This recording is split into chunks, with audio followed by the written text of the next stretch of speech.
And if Republicans take control, President Biden says inflation will go up, as it already has been, of course, but he's saying it just a little over 3 weeks before Election Day, where the economy remains the single biggest issue for voters.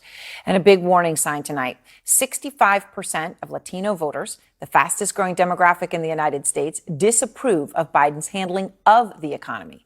Boris Sanchez is out front.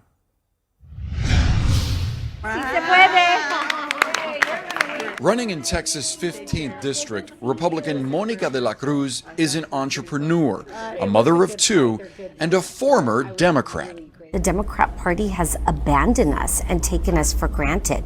Part of a trio of Republican Latinas on the ballot in South Texas, an area that's overwhelmingly Hispanic, de la Cruz is poised to redefine the region's political tradition. Alongside Cassie Garcia, a former Ted Cruz outreach director, and Congresswoman Mayra Flores, the first Republican elected to Congress from the Rio Grande Valley in more than a century.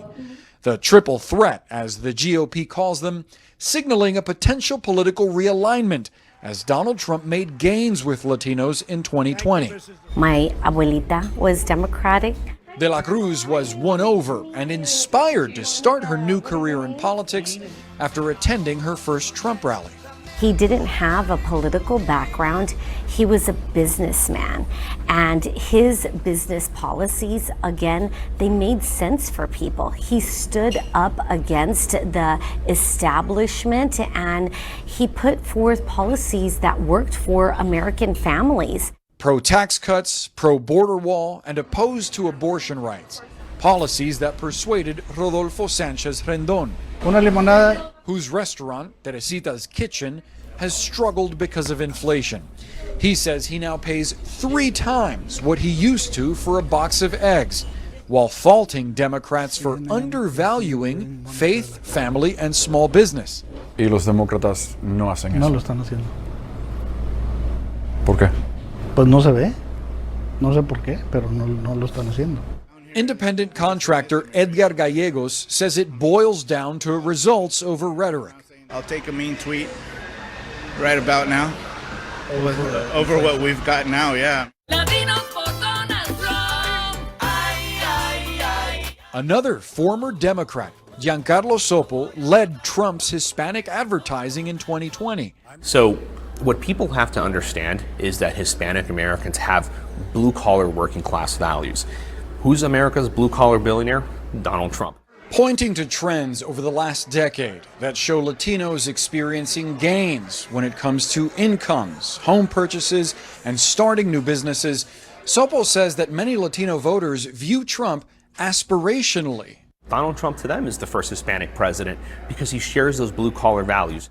You, I imagine, don't agree with that. No, I do not. Buenos dias. Michelle Vallejo is the Democrat running in Texas 15. She's also an entrepreneur operating the Pulga Los Portales flea market her parents founded some 25 years ago.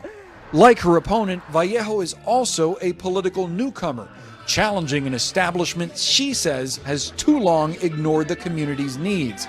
But she's a progressive, pitching voters on guaranteeing abortion rights, expanding Medicaid and Medicare, and raising the minimum wage. And I'm looking forward to hopefully earning their support and their vote, even if they do support and adore Trump, because I'm fighting for all of our families here in South Texas, whether they're Republican, independent, or people who have never felt engaged by the political system before.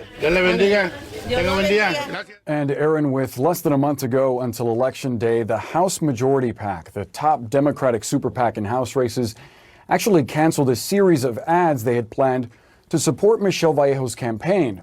They are now sending that money elsewhere. Democrats I've spoken with are furious about this. They believe it's that kind of spending, that kind of investment that will help counter Republican gains with Latinos. They see this as waving the white flag. Aaron. Fascinating. All right. Thank you so much for that report. Obviously going to be crucial.